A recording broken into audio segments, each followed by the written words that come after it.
Hi there, you're listening to the Bridal Beauty Business podcast. This is a show all about the bridal hair and makeup business, from frequently asked questions about contracts and clients, to some serious debates on topics we seem to be divided about as industry professionals, and of course, interviews with our mentors and inspirations.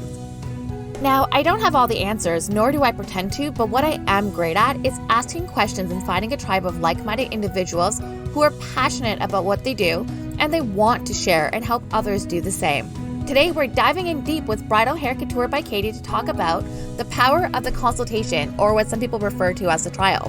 Why do you need one? Should it be mandatory? What should you be asking? There is so much value in my chat with Katie, and I'm so excited for you to hear this one. Hello. Hi. It's nice to chat with you. Congratulations on the launch of your new course first. Thanks. Before anything else. Thank you so much. Are you excited for it? I am. I'm really excited. I put a lot more work into this class this year. Well, not to say I didn't put work in the last one, but you know, you learn every time you do a class. Okay, next time I'm going to do this, or I want to do that. And I always want to do something different. I don't want to repeat myself in anything. So it was a little stressful. But it's good. I'm just moving you around because I put a ring light on because the lighting in my basement is bad. I have to sit in my basement because my children are around. Yeah, I figured 8 o'clock. I'm like, Coral's trying to go to bed right now. I figured your kids are going to be going to bed soon or running around upstairs. Yeah. So what do you think is been the biggest change from your last course to this course? I'm simplifying. I'm not kind of doing the same bells and whistles that I did last year, like some of the frills with the class, because I just found it ended up not really being important from what the feedback was from a lot of the students. Yeah. Some of the little elements. So I've just sort of tried to capture the meat of what I think is important when it comes to learning techniques and styles, and focusing more time and energy into that. Still keeping certain elements that I found students really loved about my class from last year, but you know, this year I'm just switching some stuff up, and there's going to be some surprises too. Some things that students don't know is going to happen.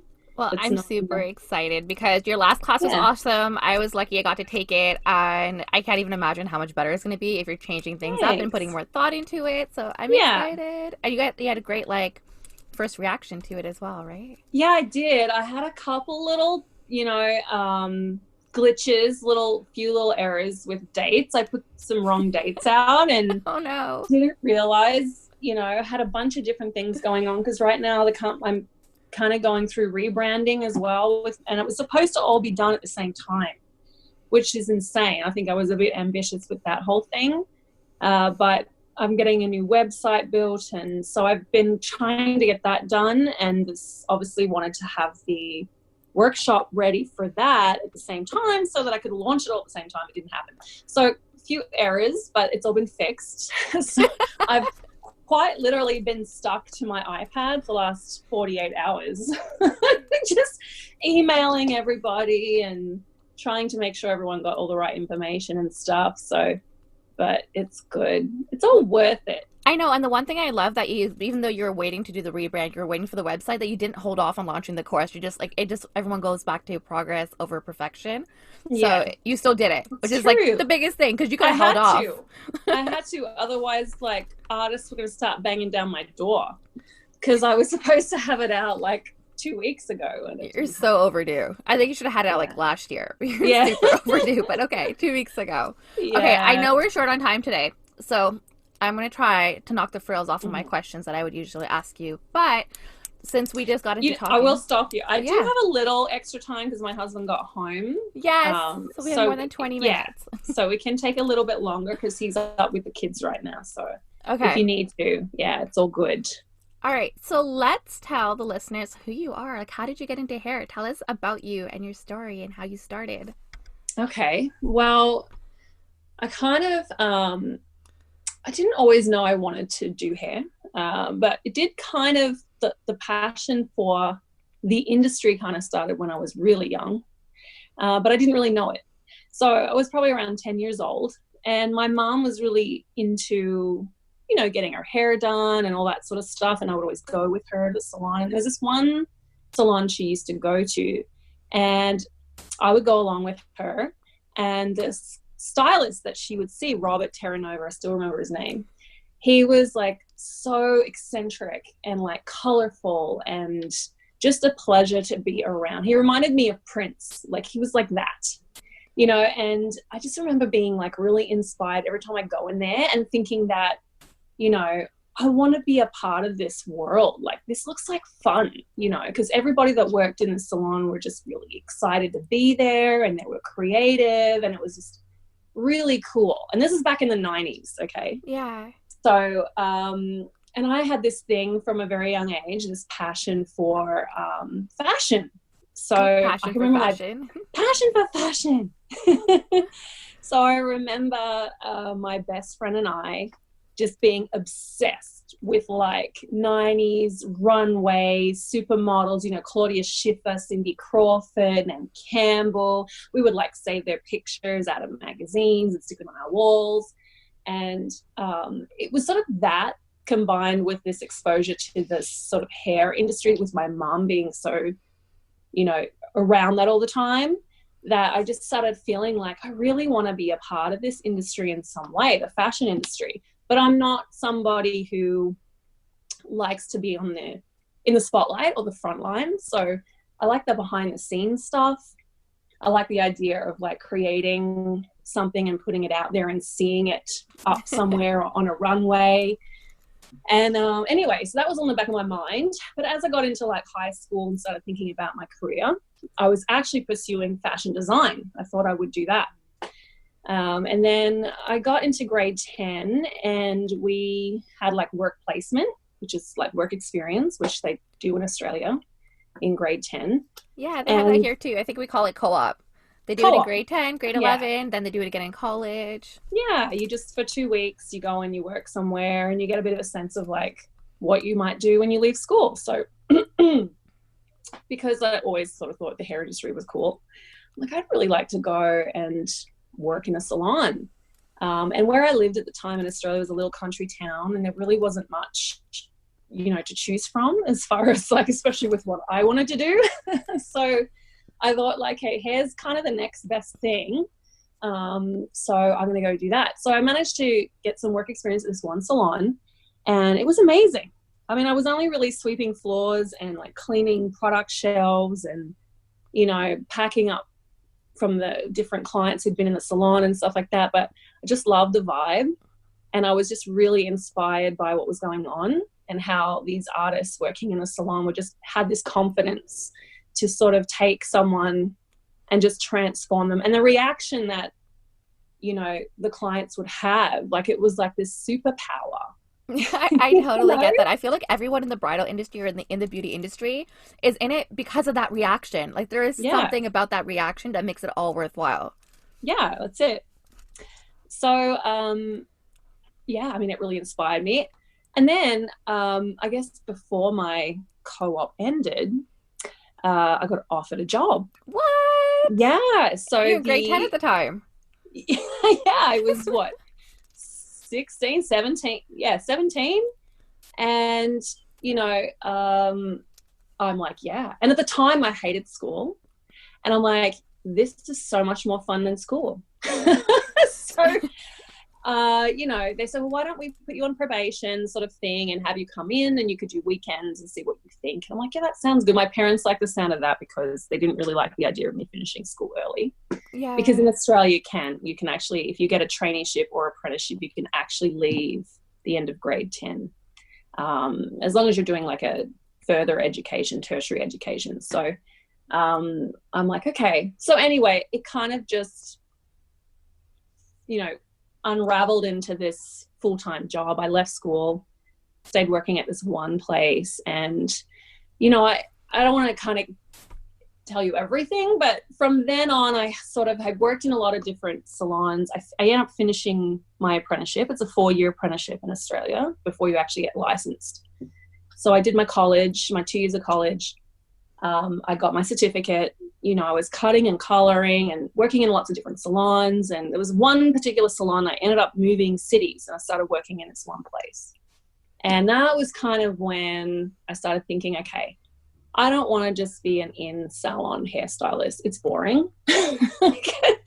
I love like clients and that, but the everyday stuff is just, you know, a little bit monotonous, and it's a lot of hours on your feet. And for me, it just got bored very easily. And I'm like, I really want to do stuff that's more artistic, more edgy. So I started competing in a lot of competitions, a lot of editorial competitions in the hair industry, just through like product companies that, you know, when I worked in the salons that I worked in, you know, we would have access to all these different events that were going on through like Goldwell and KMS and all that. So, you know, I got more involved in the runway stuff as well. I did some fashion week stuff in Australia, behind the scenes stuff. And that just was like, I was in my zone. And that's kind of when I knew, I'm like, okay, I can't just do basic hair. I have to do something that involves, you know, something that's eye-catching, that people, they notice the hair when they see it. So, you know, and it wasn't really long after that whole career really started taking off, and I was doing really well. Got some really great opportunities through, I came second in the country for a lights, camera, action competition, which was like a photographic competition for a style that I did. Second in all of Australia? Yeah. That's just amazing. This category. Yeah. It was just this competition that was running through Goldwell that I did, and I came Goldwell isn't a nobody. Like, that's a big company name as well. Yeah. But that was right at the time I met my husband. So he came over from Canada and we met, and through my family, my sister actually married his cousin. And we ended up getting together, and, you know, my kind of career got put on hold. We, you know, before he ended up coming back to Canada, I found out I was expecting. So our son, Chris, is now 12. And so that sort of put like a pause on everything for me. I kind of leapt into motherhood at a very young age after I met Craig. And how old were you then? At that point, I was 24. Okay.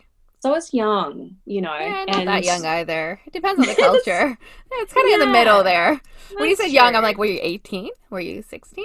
No. Yeah, 24. no, Okay. I think I was young in mine too, because, you know, it was the season of my life I was really having fun with my job, and I was, you know, enjoying all of that sort of stuff, right? So I had to grow up very fast because of that. And so, you know, everything kind of got put on hold for a bit, and I ended up coming to Canada. My husband and I had our daughter, and she's now 10. And then we decided to get married. We thought we better get married. So we got married, and then I was pregnant with my third, because I have 4 children. I was pregnant with Jonah, and that's when I started to really miss the industry, because I had been off work for quite a while. I was full-time at home at that point. My husband was working. And I was actually going to leave the industry. I was like, you know what? I don't want to do hair anymore. I was loving being a mom. You know, the full-time mom thing was great. But I think I got a little stir crazy at the same time. Mm-hmm. And that's kind of when Instagram and social media really exploded. You know, that's when it was sort of picking up. And I remember starting this Instagram account and started following hairstylists, and I started seeing these amazing hair artists starting up these beauty companies that just specialize in bridal. And I'm like, that's awesome. I just want to do bridal. Like, my whole career, I would hang out for a Saturday where I'd get a wedding and I'd get to style a wedding, you know, because back when I started doing hair, there were no like bridal beauty specialist. You just went to a salon to have your hair done on your wedding day, right? You didn't really get anyone where this was all they did. This is still relatively new. A lot of people I find, like especially where I am now, a lot of people are like, oh, you come to us? We didn't know that was even an option. People are still going to salons simply because they don't know better. They don't know that it's still an option. It's true, right?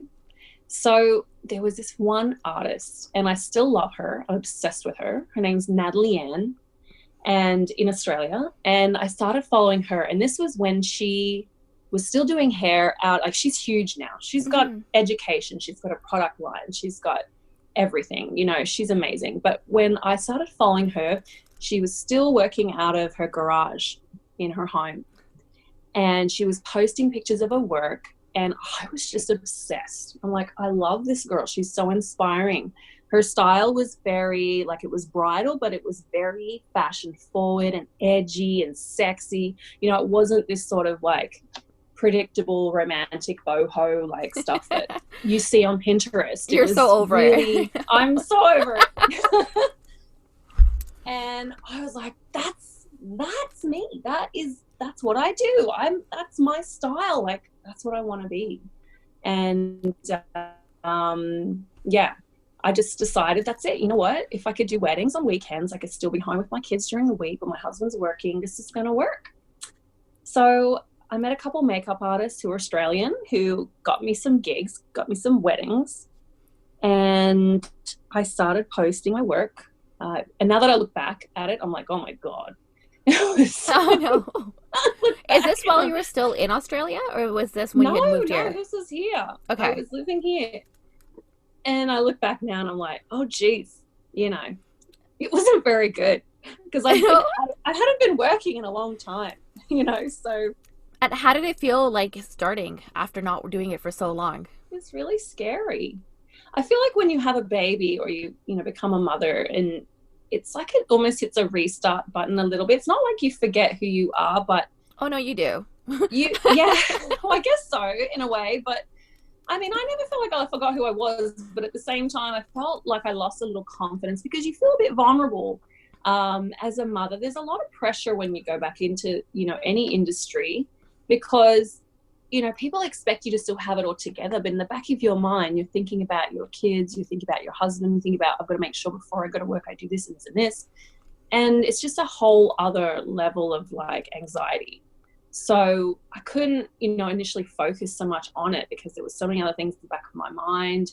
But as my kids got older, and I, of course, as I was doing more weddings and more work, you know, I refined my skills a lot better and I did some education and, you know, my confidence kind of came back, you know, so. I think that's so important because I found the same thing, like after moving to Ottawa, having a baby, taking a year to kind of almost not doing it as often anymore, I literally forgot how to do makeup for a little while. And it wasn't until I reinvested into education, did another training course, I'm just like, oh, okay, I remember what I was doing and I found like a new style that I loved and I felt more confident again. But for a couple of phases in between, I was just like, oh, shoot, like they're booking me based on this work, but I ain't executing that work right now. Yeah, it's true. It's true. You feel a little intimidated to be able to meet, you know, the standard you used to meet because, you know, your brain kind of has to reset to be a mom for a bit and focus on that. Right. So, but yeah, it's, so that was, you know, when I got, I guess, started my business officially, that was like about 2010. And then, you know, it just sort of, started growing. And I mean, social media has been a huge part of that. I don't think it would have the same opportunities or exposure if it wasn't for that because I work alone. And, you know, back when I started hair, you didn't really ever build a business or a name unless you worked in the right places. But you also have to do it the right way. I find there's a lot of people out there that are either solo or working with a team, but they're not building a brand and they're not building a business. But you put yourself out there, you share, you teach information, and I think that's really what's helping it. Like, you want everyone else to learn as well and everyone else to be creating, and I think because you're genuine, that's why you're growing. Thanks. Other people just put out work and it's like sometimes it works and sometimes it doesn't, but you're doing something right. You have something figured out over there. Thanks. So I know that you always, and when I did my training with you, you always put such an importance on the trial. Like, this was a major deal breaker for you. It was so key in your entire bridal process. So I want to know, why do you think trials are so important when it comes to bridal work? It's mainly because, you know, I don't think brides understand what the wedding day is really going to be like. And I mean, we do it all the time. And I'll be honest, it generally flows the same way for every wedding. I find, whether it doesn't matter who the client is, it's always that, you know, a series of things that kind of happen throughout the morning. And it's not stressful, I don't think. But if you're not organized and you haven't asked all the questions beforehand and you haven't prepared beforehand, it just turns into a nightmare. And I mean, hair and makeup, is the ultimate thing on your wedding day as a woman. It's the one thing you have the most anxiety about, and you want to feel secure that what's going on. So I feel like if you walk into a wedding and you aren't prepared on every detail or aspect of the look, there's a good chance you're going to ruin someone's wedding day, by causing them stress. I don't want my brides at any point to have to even think about what I'm doing. I want them to sit there, enjoy their mimosa, talk to their bridesmaids, and I can just do my thing. I don't even have to talk if she doesn't want to talk. So that all happens in the trial. You do all the work beforehand, and then you just turn up, and not only is your client relaxed, but you are as well, and you do your best work when you are relaxed. So it's so important. Plus, I always say too, you have an opportunity to choose your clients. Okay, I feel like we feel pressured that when we the trial really comes down to, it's about the client choosing you. Okay, I'm going to do a trial with you to see if you're the right fit. But the truth is, it's a trial for us too. So it's good for you to kind of meet the client, get a feel for their personality, and it's okay if you feel like this isn't going to work, or I don't know if I can do this and make you happy. That's your opportunity to say, here's somebody else I think would be a better fit for you. So it's just so important. And I don't understand how people, mind you, I say I don't understand, but a lot more people are starting to understand how important it is now. So have you had to have that conversation, like actually rejecting a client, and how did you go about it? Yeah, I have actually. Once, twice, multiple times? It wasn't a clean cut sort of situation though. It wasn't like, oh, I did your trial and it was okay, but I'm just not feeling it. Like, it wasn't like that. It was just a sort of series of events that happened after the trial and conversations. And it was more that, I'm very clear with my requirements and the things that I need from my clients. And I understand that sometimes it doesn't always, they're looking for more flexibility on certain things, but I have to be very particular about my schedule, and because I'm also balancing my personal life as well. And it was just a situation where the communication just got not good. There was a bad vibe, and I felt like I'm going to walk into this wedding, even though we sorted everything out. I'm going to walk into this wedding, and she's not going to feel good with me being there. I'm not going to feel good being there. And I said, you know what? I'm sorry. I don't know if this business relationship is going to work. Please don't take it personally. It's just that I feel like maybe I'm not going to give my best on the wedding day. I just feel a little bit put off by the experience we've had so far. And I sort of released her, and I gave her some recommendations. And you know what? She was great. I think initially it was like, could tell that it was a little bit of a shock for her, but it's all about the way you deliver it.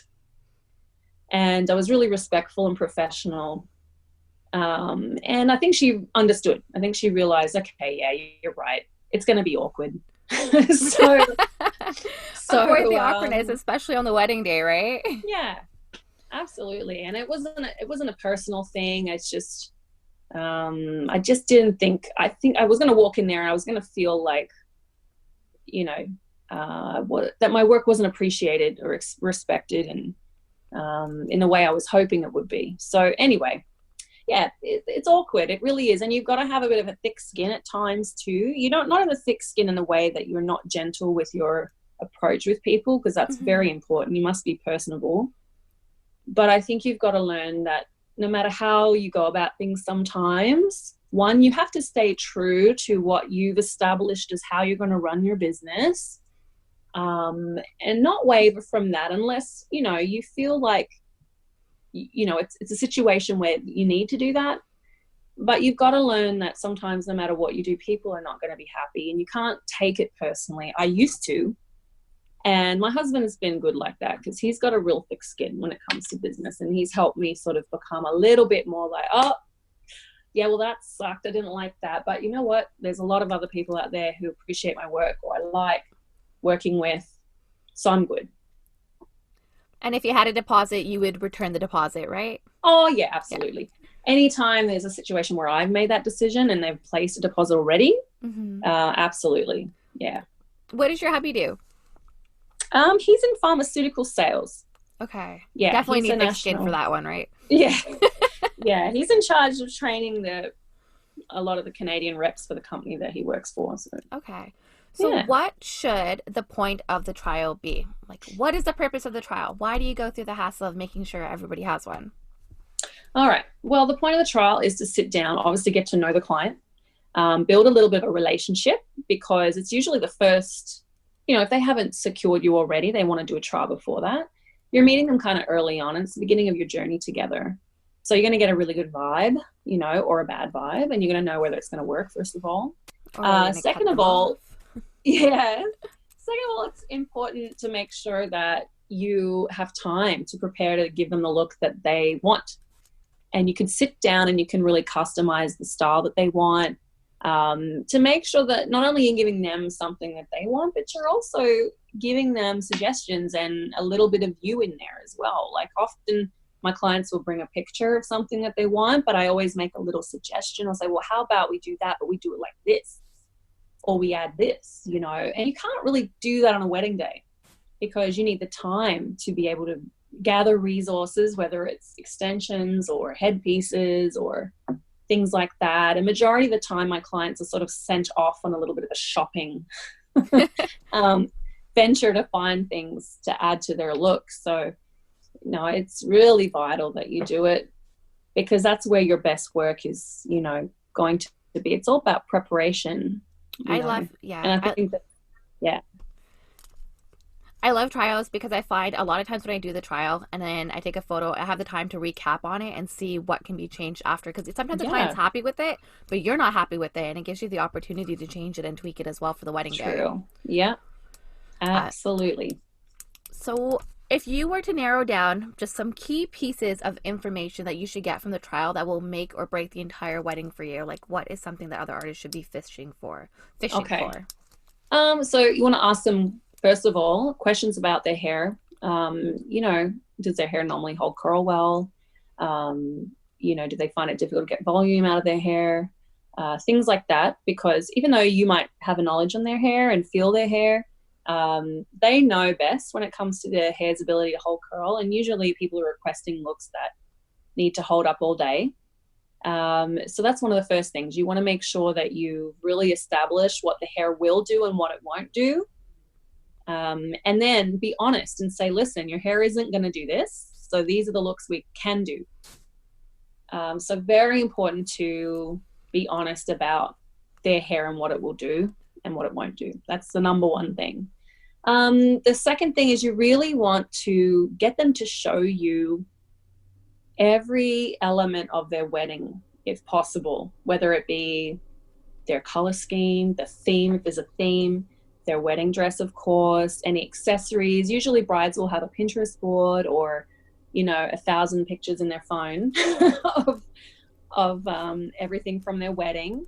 I always get my girls to pull that up because it tells a story about their vision for their wedding. And then the great thing about that is if they've picked a style that doesn't necessarily work with it, you're able to make a suggestion. You're able to say, that boho braided updo is beautiful, but you're wearing a very classic princess style gown. We should do this instead. So get your clients to give you as much information as possible about their wedding and their look and their theme. Because what's great is that you want to stand out as an artist, not just as someone who can just put a hairstyle on someone. And an artist really cares and is intentional about the process. So yes. So number 2 would be gathering as much information as possible to formulate an idea for their hair. And number 3, I'm going to give them 3. So I'm trying to be specific because I could go on forever.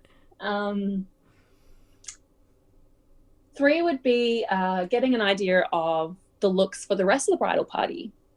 I want to kind of establish something or an idea of what everyone else is going to have. A lot of artists will skip that because I think they see the bride being more of the priority when it comes to time. And that is true, obviously. That's a really good one, though. Yeah, I mean, obviously, it's difficult when you're only given so much time. I do fewer weddings, so then I allow myself more time to, put more energy into each wedding that I do. But I understand for some artists, they're working very fast. They have a lot of clients. They don't necessarily have the time to do that with everybody. Mm-hmm. But, I really believe in the quality over quantity thing. I know I say that all the time, but I really believe it. I think that, the best thing is when you can get these professional photos back from a wedding and everyone looks amazing. You know what I mean? And there is this sort of like harmony of looks that are going on, not necessarily everyone having the same style. I mean, I love that, but everybody looking very intentional with their looks. So I do sit down with my brides once we've done their look and I say, okay, here's what I'm thinking for the bridal party. What do you think of these ideas? And just before their wedding, I always send out my final confirmation and I give them a mood board of ideas so that on the wedding day, the girls pick it up and they have a selection of styles to choose from. It keeps things simple as well, because often you might end up wasting time on the wedding morning with a bridesmaid who's not sure what she wants and she's looking everywhere, or she's getting an airdrop picture from someone, or she's, that sort of thing. So if I bring up a board and there's like maybe 9 hairstyles on there, a mix of different things, it just makes it so much faster. And they go, oh yeah, I really like that one. That's good. So generally my brides will tell me, okay, I know this bridesmaid wants a half up, this one wants it down. I always let them choose the type of hairstyle that they want, but then I define the texture and the detail and the theme so that, one, it looks really good with the bride. It doesn't compete with her look, or it's not the same as her look. And then it also has this beautiful continuity of looks going on in the bridal party. So number 3 would absolutely be, don't forget your bridal party. I think that is brilliant. So pretty much for the bride, you tell them to have a Pinterest board ready ahead of time for the trial, but for the bridesmaids, you custom design a Pinterest board for each wedding based on the bride's look. Is that what I'm getting? Yeah, I mean, I don't even make it that complicated. My brides will always have pictures on their phone. They don't even have to have a Pinterest board. Some do, some don't. I find these days most of them are screenshotting things off Instagram and keeping it, they'll have a bridal album on their phone. So anything that's really screenshots of stuff is fine. And then with the bridal party, I usually just make a collage of looks. I have an app that I love using, and I've always got albums on my iPad of hair up, half up, and hair down looks that are current. Okay, another really important thing too is if you have hair inspirations to show your clients, update them. Like maybe get rid of some of the looks that are from like 10 years ago and start looking around on social media for fresh looks, and put those in your phone, especially if they're looks you want to do, like create. I do that all the time. I only show my clients styles that I know I can do well and that I like doing. So, and then from those pictures that I have already in my phone, I'll create a board. And it's very quick, very easy. It really doesn't take any time at all. Yeah. And then I send that off. So, and it's great. It works so well. And you turn up on the wedding day. There's very little conversation other than just fun. There's no, issues on what are we doing? Did I bring this in my kit? Everything flows beautifully. And ever since I started doing that, I've had the best mornings on my wedding mornings. So yeah. Which is what everyone wants. No, that's brilliant. I love that idea. I think a lot of people are going to start implementing that for sure. Cool. So what happens if you have a bride who's totally indecisive? So you spent an hour and a half, 2 hours on the trial. She's looking in the mirror. She kind of she doesn't completely look happy, but she doesn't really know what she wants. She's asking you to switch a bang piece here, or maybe drop a second half over here. And then you look at the clock and realize, oh my God, it's been 3 hours. We've tried 3 different variations of this look. What do you do then? Do you end it? Do you still try to please her? I don't usually let my clients leave until we've got something. And that's not necessarily meaning we found it, because a lot of the times, the few styles that we'll do, we've at least confirmed some of the things we like and some of the things we don't. So I always say to my brides, listen, why don't you get back to me and let me know what you think? Have a look around for some other inspiration, send them my way. I'll give you my opinion. But ultimately, they don't leave, and I will stay with them forever, however long I need them to be there, until I feel like I've got enough information where I think I can turn up on the wedding day and we'll be okay. If we're in that stage of, I really don't know, we haven't really found anything, I usually always focus on the front of the hair. I know that sounds funny. Majority of the time, the back of the hair is pretty easy. I feel like it comes together pretty well, but the front of the hair is always a very personal thing, and it always tends to be the one area that people just can't seem to feel 100% on. Mm-hmm. So, I mean, at least with my experience, that's what happens. So usually what I do is I ask them, well, how do you style your hair on your face? How do you like it around your face? And I'll spend a little bit more time with them on that. And, we'll come to a conclusion. I actually have an album of pictures of just the front of hairstyles. Because depending on what style it is at the back, you could pretty much put any front on any hairstyle. That is so smart. Yeah. Well, because a lot of pictures that you find online are the back of the hair. Even my hairstyles. If you go on my Instagram, all my hairstyles are the back of people's heads. Or at most the side. That's about it. And even maybe profile. Yeah. So, a lot of the time clients won't have pictures of the front, and they all always say, oh, I want to see the front. So I find more often than not, if we haven't really found a true, we're 100% on every aspect of style, it's always the front of the hair. So I would suggest to artists, go online and just screenshot or save pictures of different looks from the front. Maybe some with, more volume around the face, maybe more wispiness, slick back off the face, things where clients can visualize what they're going to look like from the front. And usually when I've nailed that down, we're fine. We're good. But I will tell you that it's rare that happens if you've done all of the detail talking beforehand.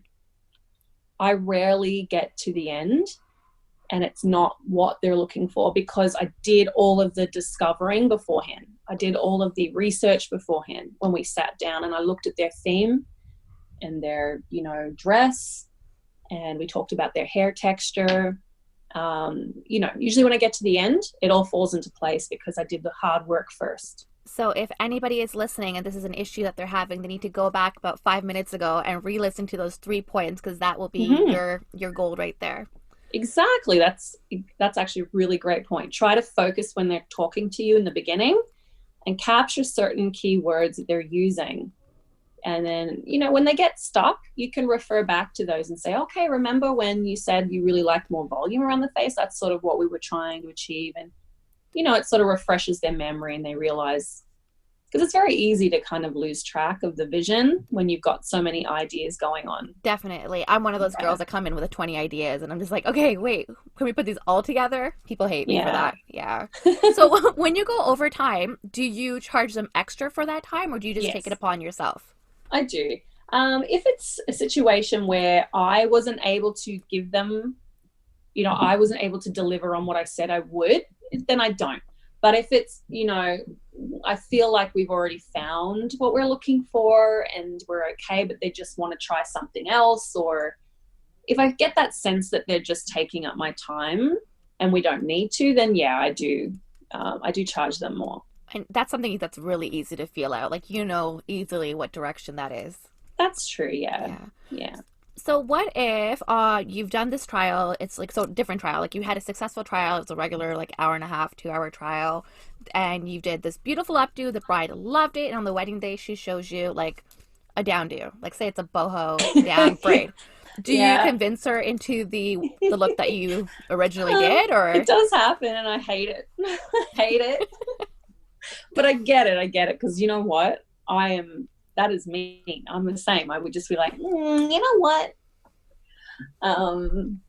Yeah, it happens a lot. And but generally they would have started talking about it beforehand. They would have already mentioned at the trial, I am sort of considering this look. I don't know yet. Maybe we should do a restyle at the reception. Or they'll email me and say, they never really just drop it on me on the day of the wedding, because I think for most women, or brides especially, they don't like to not be organized, majority of them. So they want to make sure you're turning up with everything that you need. So, I mean, it is rare that it's literally the wedding day that they've changed the look. I usually get a heads up. It's a little bit more work for me, because it's like I have to pack and prepare to suit 2 different looks that we may need extensions, we may need a filler, but no, it happens, and it's okay. Okay, so you deal with it. I deal with it. Client's always right. Yeah, it's true. So what about brides that are coming in from overseas, or they just don't have a trial? Like they're booking you 2 weeks before the wedding, or they're arriving a week before the wedding. They love you, they love your work, but they don't have time to do a trial. Totally get it. Majority of the time, brides that are doing that, they are usually pretty easygoing. And like you said, they're sort of like, you know what? I've seen your work. This is what I want. They'll send me pictures of their hair. We'll kind of almost do like a virtual trial over the net and that sort of thing. I mean, in that situation, it's very difficult. And I have had clients like that. But I just make sure I do lots of, emailing, and we converse quite a lot beforehand so that I get a good idea of what we're going to do on the day. And then in some cases too, I'll just tell them if I'm not really sure, let's start just a bit earlier so that I can sit down with you. We can have a quick chat. Going off topic here, if you had to average out how long your email trails are with any individual bride, how long do you think they usually are? Would you say from beginning to end? From beginning to end, from first contact to the wedding.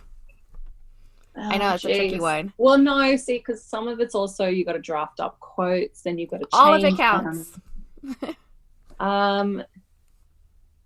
So per client, on average. Oh gosh, or a range. I couldn't even count. Yeah, the only ones that stick in my head, like I know there were some that are like 50 and 60, and then there's some that are like 28, and I'm like, are these high? Are these normal? I've always wondered that.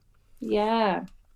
I really honestly couldn't give you a very good, answer on that. It's just all good. There's a lot. I try to, what I do? Here's a little tip too. I try to make it very fast as possible by drafting up emails and keeping them in my drafting file of things I know that I'm going to need to ask at some point, or confirmation emails on certain things. It's already there. I just have to fill in the customized areas, names and stuff like that. That saves me so much time. It's like my draft file is huge.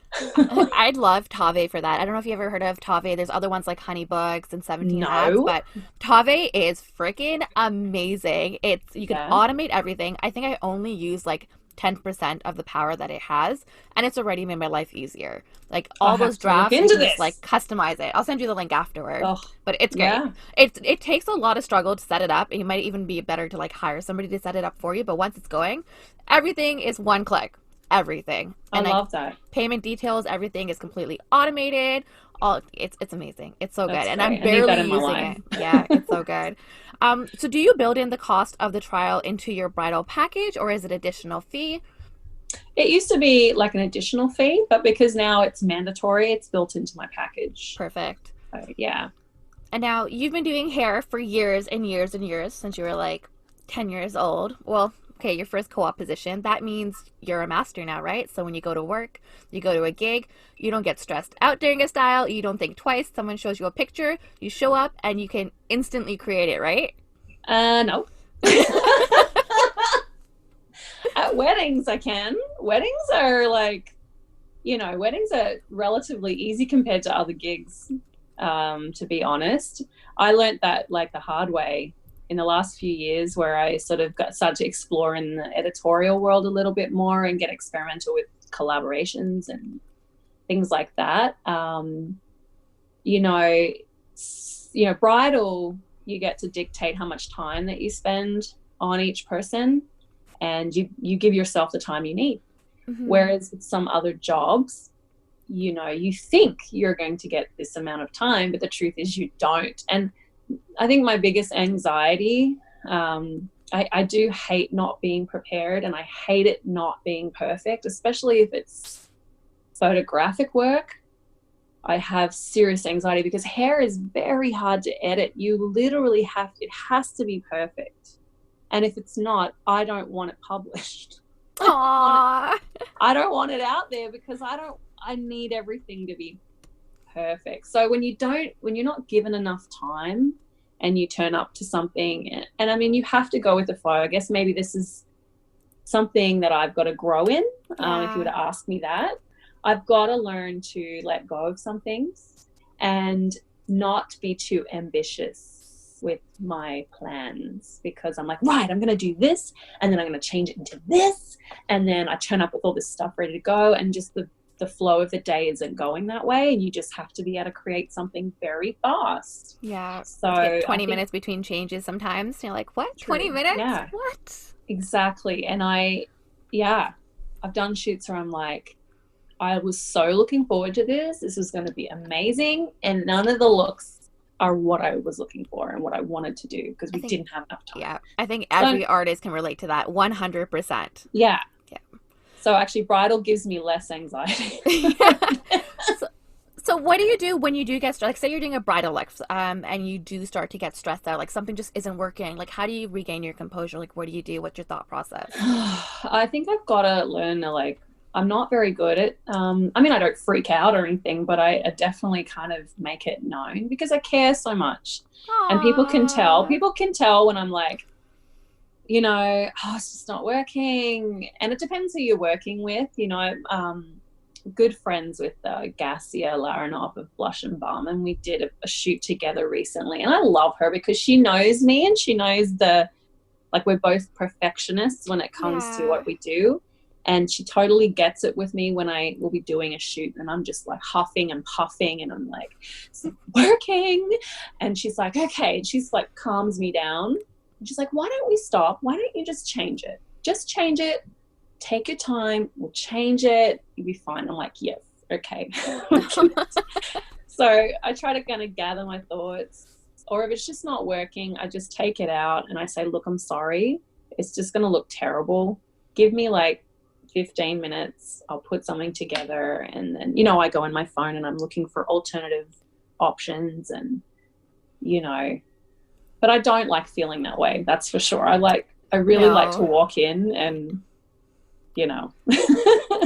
I think everyone would love to walk in and execute a bomb style every single time without any of the anxiety, right? Yeah. But it's great that you just don't stick in 1,000 bobby pins and be like, all right, I tried. Here you go. This is it. Yeah. Because I know people would do that as well, right? They don't want to start over. They just want to just do what they can and not deal with the struggle of it.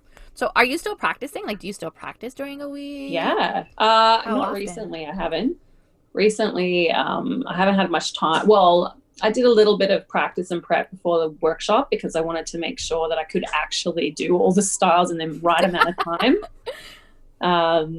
But I've been really wanting to try some new things that I've been like just meditating on, like new styles I found, inspired by recently, and I just haven't had a chance.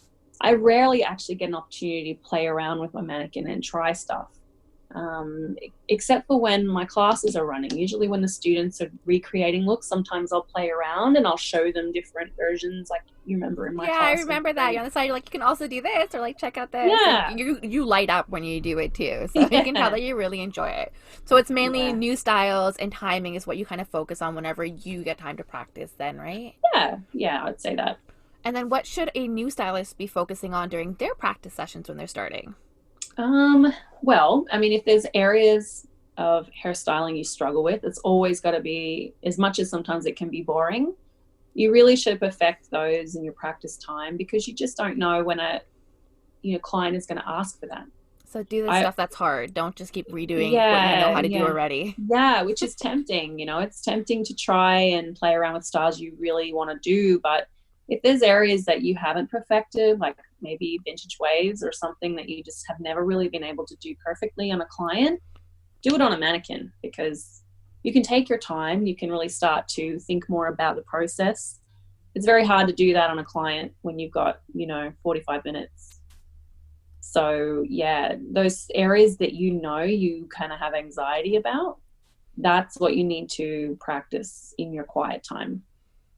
Totally makes sense. So I know I've taken up a ton of your time. Thank you so much That's for chatting okay. with me. This was fun. This was so much fun. I love this. I absolutely adore your work. It's just like, it's bridal, but it has fashion elements to it. I didn't know you competed, but now that you've told me, I see that in your work. And it's always like soft and billowy is the word that you used to look, and everything, even if it's chic, it still represents all of that, and I love that. Thanks. It's so pretty. So let everyone know where they can find you and where they can get some inspo for their Pinterest boards.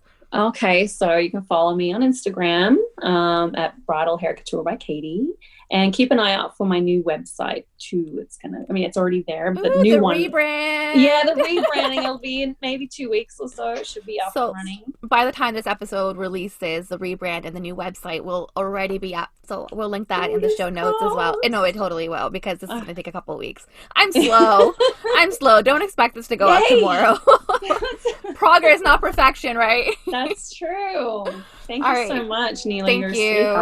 Have a good night, love. You too. Take care. Bye. Bye. That was incredible, right? There are so many keynotes, I cannot even recap them all for you right now, but I have included them in the show notes on the blog. See you next time.